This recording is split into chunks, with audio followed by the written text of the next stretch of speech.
Good morning. ওই দেখো সূর্য মামাকে দেখতে পাচ্ছ, আর এই যে ভুট্টার জমি দেখো, এখানে ছোট ছোট ভুট্টা জ্বালিয়ে গেছে।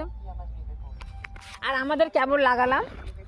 আর এই যে দেখো আমরা বসে আছি, আজকে হচ্ছে জন এখনো আসেনি, আর মা সকাল সকাল পাঠিয়ে দিয়েছে, কালকে একটু লেট হয়েছিল তো জনগুলো তো তাড়াতাড়ি চলে গেছে, ওর জন্য আজকে তাড়াতাড়ি এসেছি। এই যে আমার বোন আর আমি চলে এসেছি সকাল সকাল, দেখো ও খাচ্ছে খিচুড়ি, মুড়ি আর ঘন্ট, আর লেম্বু খেয়েছি, বিস্কিট খেয়েছি, এই যে আমিও খাচ্ছি টিফিন বাটিতে। আর কারণ কেন বলো তো, অনেকটা দূর তো, আস্তে আস্তে লেট হয়ে যায়, ওই জন্য মা পাঠিয়ে দিয়েছে। এখানে বসে আমরা রিল্যাক্সে খাচ্ছি, ওরা যতক্ষণ না আসে ততক্ষণ, তো ওরা যদি আসে তখন থেকে কাজ স্টার্ট করবে। তো দেখো সকাল সকাল আমরা খেতে বসে গেছি, আমার তো খুব ভালো লাগছে মাঠের মধ্যে অনেক সবাই, মানে আমাদের কাছে এখন সকাল, আর সবার কাছে ভোর 6টার সময় সকাল হয়ে গেছে, যার যার মধ্যে সবাই কাজে চলে গেছে।